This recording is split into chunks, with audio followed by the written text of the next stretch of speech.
सदगुरु श्री कबीर साहब जी, मेरे हृदय मंदिर के आराध्य परम पूज्य सदगुरु श्री महंत साहब जी, पूजा के योग सभी संत समाज, मैं चरण कमलों में सिर झुका के तेरे बार बंदी करता हूँ। बोलिए श्री सदगुरुदेव की जय। सदगुरु श्री कबीर साहब जी कहते हैं कि मनुष्य अपने से भिन्न जब तक खोज करता रहेगा या अपने ऊपर किसी को देवादेव को मानता रहेगा, तब तक दुख उठाता ही रहेगा, दुखी होता ही रहेगा। और जब इससे पता चल जाएगा कि मैं अपने ही कर्मों का फल भोगता हूं, मेरे ऊपर और कोई दूसरा नहीं, उसी क्षण उसी समय से और गलत कर्म करना बंद करेगा। गलत कर्म करना मनुष्य जब ही बंद करेगा जब उसे ये पता चलेगा कि मैं स्वयं अपने कर्मों का फल भोग रहा हूं, मेरे को सुख दुख देने वाला दूसरा और कोई नहीं। जब ऐसा पता चलता है तब मनुष्य के हृदय के नेत्र खुलते हैं। और हृदय के नेत्र वो कौन से हैं? विवेक विचार रूपी नेत्र हैं। विवेक विचार रूपी नेत्र जब ही खुलेंगे जब सर्व वासना मिटे और भ्रम मिटे। ये वासना और भ्रम समझ में आ जाए तो हृदय के नेत्र उसी क्षण खुल जाएंगे। और जब तक हम विषय भोगों में और भ्रम भूल कल्पना में मौज लेते रहेंगे तब तक विवेक विचार रूपी नेत्र बंद रहेंगे। हमको पता ही नहीं चलेगा कि सत्य क्या है और असत्य क्या है, और ये भी पता नहीं चलेगा कि किसका अपमान करने से पाप लगता है और किसका नहीं, ये पता ही नहीं चलेगा। यदि किसी ने और किसी की प्रतिमा बनाई और समय आने पर वो प्रतिमा तोड़ दी तो उसमें पाप नहीं लगेगा। और यदि कोई अपने द्वार पर आए और उनका यदि अपमान हो गया तो पाप लगेगा, क्योंकि वहां चेतन जीव है। प्रतिमा आप किसी की बना लो, वहां जीव नहीं है। वैसे तोड़ना तो प्रतिमा को भी नहीं चाहिए, अपमान प्रतिमा का भी नहीं करना चाहिए, क्योंकि वो उन्हीं महापुरुषों की प्रतिमा है। लेकिन समय आने पर यदि किसी कारणवश उसको हटाया जाए या तोड़ा जाए तो उसमें पाप नहीं है, पाप नहीं लगेगा। और यदि किसी जिंदे मनुष्य पे हमला कर दिया, उसका सिर काट दिया तो पाप लगेगा। इसलिए जो संभल करके चलते हैं, जो सोच समझ करके पैर आगे रखते हैं, उनके हृदय की कालमा दूर होती है। इसलिए मनुष्य को हमेशा विवेक और विचार से ही काम लेना चाहिए। जो पारखी संत हैं, जो अच्छे वैराग्यमान संत हैं, पवित्र हृदय वाले संत हैं, यदि उनका किसी ने अपमान कर दिया तो कई जन्म उसके बिगड़ जाते। और चोर है, हिंसकी है, व्यभिचारी है, उल्टा सीधा है, उसका यदि कोई कर दे तो उसे जन्म नहीं बिगड़ेगा, क्योंकि वो तो जैसा का तैसा उसको फल मिला है। और उसको यदि ऐसे को निकाल दिया जाए तो कोई दोष पाप नहीं लगेगा। यदि व्यभिचारी है कोई और उसको यदि कोई निकाल देता है कि तू ठीक आदमी नहीं है, तेने सुधार नहीं किया, तो पाप नहीं लगेगा। हिंसकी को निकालने से कोई पाप नहीं लगेगा। चोरी हिंसा व्यभिचार इनको निकालने से कोई पाप नहीं लगता है। ईर्ष्या क्रोध मान छल इनका तो सुधार कर दिया जाता है। गालिंदा झूठ इसको भी समझा के रख लिया जाता है। लेकिन चोरी हिंसा व्यभिचार वाले को तो निकाल ही दिया जाता है, और निकाल देना चाहिए। ऐसों को रखना नहीं चाहिए, माहौल खराब होता है और दूसरे भी बिगड़ते हैं। इसलिए ऐसों को निकालने से कोई पाप नहीं लगता। और जो सज्जन हैं, सदाचारी हैं, विवेकमान हैं, विचारमान हैं, ऐसों को यदि किसी के कहने सुनने से यदि निकाल दिया जाए तो दोष लगेगा। तो जो पारखी संत हैं, सत्य न्याय लड़ाई का उपदेश देते हैं, हृदय की कालमा को दूर करते हैं। जो है नहीं उसको नहीं कहते हैं, और जो है उसको है कहते हैं। ऐसे नहीं कि जो नहीं है और जो है उसको एक में मिला दें। है सत्य अविनाशी चेतन जीव है, अजर अमर अखंड है, ज्ञान स्वरूप है। और नहीं है जो ईश ब्रह्म आत्म परमात्म कोई वस्तु नहीं। आत्मा कहिए, ब्रह्म कहिए, परमात्मा कहिए, ईश्वर कहिए, ये कोई वस्तु नहीं है। लेकिन लोग इसको वस्तु से जोड़ते हैं कि जीव कहिए, शिव कहिए, ब्रह्म कहिए, आत्मा कहिए, एक ही बात है, ऐसे जोड़ देते हैं। और फिर कोई भी नाम रख दो ऐसा भी कहते हैं। अब सेब का नाम कोई संतरा रख दे तो कोई उल्लू बताएगा कि नहीं? वो कहना ही नहीं आप सेब कहते हो हम संतरा कहते हैं, एक कहे नहीं आप संतरा कहते हो हम चीकू कहते हैं, दूसरा कहे नहीं आप इसको संतरा कहते हो हम अंगूर कहते हैं, तो बात नहीं बनेगी। जिसका जो नाम दिया है वो ही रखा जाए। तो ये चेतन अविनाशी का नाम चैतन्य है, जीव है, अजर अमर अखंड नित्य शून्य स्वरूप। ये ईश्वरम आत्म परमात्म ये सब मायावी गुरबा लोगों की कल्पना है। अरे सोने का नाम सोना रख दिया गया है और भारत में सोने की कीमत भी ज्यादा है। यदि कोई कहे नहीं हम तो इसको चांदी कहते हैं तो कोई नहीं मानेगा। नहीं आप बेशक सोना कहते रहो, हम तो इसको चांदी कहते हैं, हम अपनी भाषा में इसको चांदी कहते हैं। अरे तू कहता रहे, लेकिन सोना सोना ही रहेगा। इसी प्रकार से कोई भी इसको आत्मा आत्मा कहता रहे जीव को, लेकिन नहीं, ये जीव है, जीव ही रहेगा और जीव ही है। जीव सत्य है, चैतन्य है, ज्ञान स्वरूप है। आत्मा नाम की कोई चीज है नहीं। इसलिए हटी सटी अहंकारी लोग हैं, वो सत्य न्यायालय की बात को नहीं मान सकते, वो झूठी बातों पर अड़ जाते हैं। और जो विवेक विचार से जो काम ले लेते हैं, जो पढ़े लिखे अच्छे विचार करते हैं, वो सत्य न्यायालय की बात को मान लेते हैं, सहज में मान लेंगे। और दुराचारी लोग वो सहज में नहीं मानेंगे, वो तो लड़ भी रहेंगे, झगड़े में लगेंगे, छीना झपटी भी कर देंगे, मार तोड़ भी कर देंगे, गाली गलौज भी कर देंगे, कुछ भी कह सकते हैं वो सब, क्योंकि उनको अपने आप को कोई काबू नहीं है। उनका मन बहुत गिरा हुआ है, वो मनवशी हैं, मन के गुलाम हैं, उनको निस्वरूप का ज्ञान ही नहीं है, उनका मनोबल गिरा हुआ है।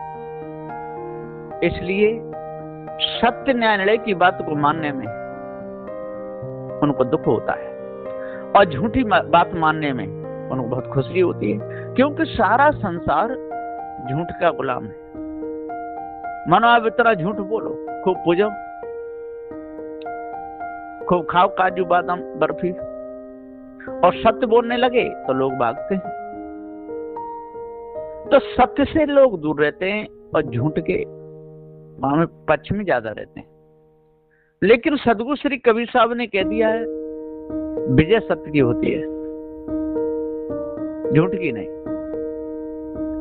झूठ सत्य बोलने से मनुष्य कुछ दिन तक दुख तो उठा सकता है, लेकिन आखिर में जीत होगी तो सत्य की ही होगी।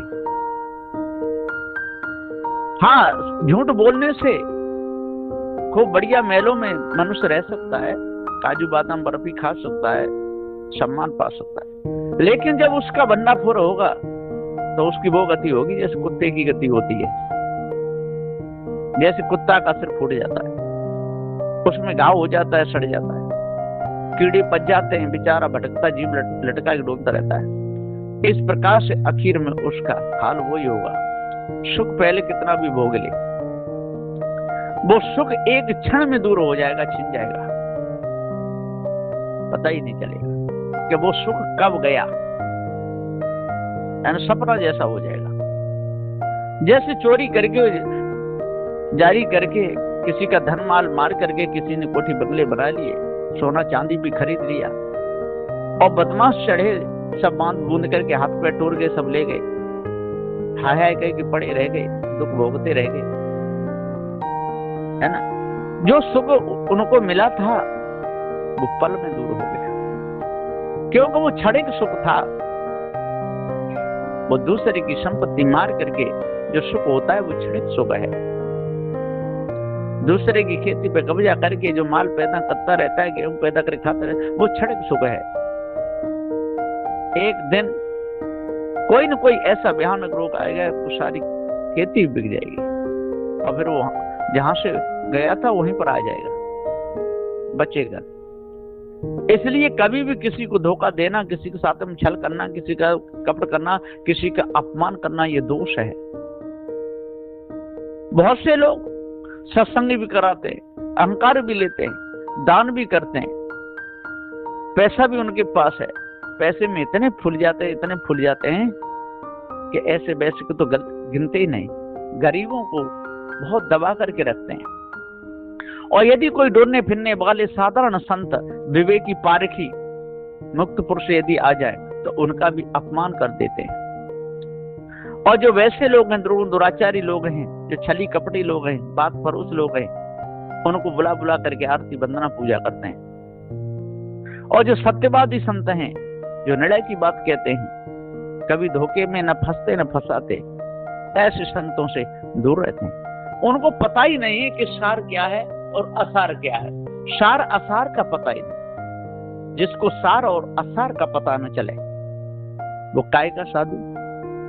इसलिए मनवशी लोगों से सदा दूर रहना चाहिए। अहंकारी हटी सटी लोगों से सदा दूर रहना चाहिए। उनसे तो दूर की साहेबंदी की ठीक है, साहेबंदी की साहेबंदी। आइए साहब, हाँ समय आने पर आएंगे, जैसा समय होगा तैसा देखा जाएगा। उनसे हम ही कभी नहीं बनने चाहिए कि हाँ हम आ जाएंगे, ऐसा नहीं। देखो समय संयोग कैसा बनता है, जैसा समय होगा तैसा देखा जाएगा, है ना। आ सकते हैं, उनसे हम ही कभी नहीं बनना कहा हम आएंगे, ऐसा कहना भी दोष लगता है। और ऐसों के जहां जाना भी दोष है, और उनकी संगति करना दोष है, जो कि संगत का असर लगता है। इसलिए सद्गुरुदेव जी पुकार के समझाते हुए कहते हैं कि सज्जनों की संगति करो। अपना उपदेश भी सुनाओ तो सज्जनों को सुनाओ। दुर्गुण दुराचारी आपके उपदेश को तो सुनेंगे, पर कोई न कोई वहां पर खोदर कर जाएंगे, कुछ न कुछ आपका काम ही बिगाड़ जाएंगे। कोई लोग तो मोटरसाइकिल हवाई निकाल जाते हैं, बड़े बदमाश लोग होते हैं। इसलिए सद्गुरु श्री कबीर साहब जी कहते हैं कि न किसी के साथ बदमाशी करो और न बदमाशों के चक्कर में पड़ो, न किसी को धोखा दो, न धोखेबाजों के साथ में आना जाना करो, क्योंकि धोखा आपको धोखा देता है और फिर आपके कुछ समय बाद माफी भी मांगता है, पैर भी छूता है, पैर चाट भी लेता है, आपकी सेवा में दौड़ के आता है। आप समझते हो अब इसका सुधार हो गया, और सुधार समझ करके उसका आप संग करने लगते हो, उसकी बात मानने लगते हो। फिर पहले जो आपको धोखा दिया था उससे भी चौगुना धोखा देता है। फिर आप अरे जान तो बहुत बुरा किया, तब आंख खुलती है। इसलिए पहले ही सावधान रहो। एक बार जो धोखा दे चुका है वो कभी न कभी फिर दे सकता है। इसलिए दोस्त की सही, लेकिन दूर की ठीक, है ना। उससे मिलो मत, उससे लेन देन मत करो। वो आपको बहुत रिझाएगा, बहुत खुश करेगा, अपने घर भी बुलाएगा, कई प्रकार के अचार खिलाएगा, कई प्रकार मिठाइयाँ, खूब खीर पूड़ी बनाएगा, स्वागत भी कर देगा, आपके लिए नए कपड़े भी बनवा देगा, है ना। आप आओगे तो आपको भेंट विदाई भी दे देगा, 1000-2000 रुपए, और फिर लाखों से आपको कुचल डालेगा, लाखों रुपए आपसे ले जाएगा, और आप कुछ भी नहीं कर पाओगे और कभी जीवन में नहीं देगा। इसलिए सावधान। अरे किसी को अजमाना है तो 10 रुपए देकर के अजमा लो। अभी के जमाने में यदि अजमाना है तो उसको 100 रुपए से अजमा लो। यदि 100 रुपया वापस दे दे तो उसको फिर ज्यादा मन दो, 150 दे सकते हो, 150 दे दे तो 200 दे सकते हो, 200 दे दे तो 300 दे सकते हो, और 300 दे दे तो 500 दे सकते हो। इससे ज्यादा का व्यवहार ठीक नहीं। क्यों? कि वो बार बार ले रहा है और बार बार दे रहा है, बार बार ले रहा है। तो सावधान हो जाओ कि ये अब लाखों पे चोट मारने वाला है। लाख 2 लाख फिर लेगा, और फिर 5 लाख रुपया फिर हमारे काम में दे देगा, और फिर 10-20 लाख रुपए लेकर के और छुट्टी कर देगा, फिर नहीं देगा। क्योंकि जो आपको 100 रुपया दे रहा है और फिर वापस दे रहा है और फिर ले रहा है और फिर दे रहा है, भैया हमको जरूरत है कल दे दूंगा, भैया हमको जरूरत है कल दे। और आप समझो कितना ईमानदार है, जब लेता है तभी दे देता है, जबकि कहता है तभी देता है। अब वो लाखों रुपए लेगा फिर नहीं देगा। इसलिए सावधान। इसलिए अपने सिद्धांत के पक्के रहो, क्योंकि सिद्धांत आपका पारक है ना। जीव सिद्धांत है, जीव चेतन है, और ये ईश ब्रह्म आत्म परमात्म मिथ्या धोखा कल्पना है। तो जो ईश ब्रह्म आत्म परमात्मा की चर्चा करते हो और कहते हो कि हम पारखी हैं, तो वो झूठ बोलते हैं। क्योंकि ईश ब्रह्म आत्म परमात्मा गुरबन का भ्रम होए। अरे तू जीव जनैया सत्य है, तेरे ऊपर और न कोई है। ईश ब्रह्म आत्म परमात्म कह के भरमाते हैं, और झूठा चोर लबार जगत में मिथ्या दोष लगाते हैं। आत्मज्ञान उत्तम किए झूठन के सरदार, और कृतम को करता कहीं पढ़ो ने भाई लवार। इसलिए लबारों से बचना है, झूठाओं से बचना है, लफंगों से बचना है, दुर्गुण दुराचारियों से बचना है, सदगुण सदाचार धारण करने हैं, सदगुण सदाचारियों का साथ करना है, विवेकी जनों के पास में जाना है, जहाँ सत्संग होता है वहां जाना है। यदि सत्संग यदि सही है, पारखी संतों का है, और पारखी भी कहने वाला यदि पारस दान से नहीं बोलता है तो वो भी ठीक नहीं, उसका भी साथ सजना ही ठीक है। बोलिए श्री सदगुरुदेव की जय।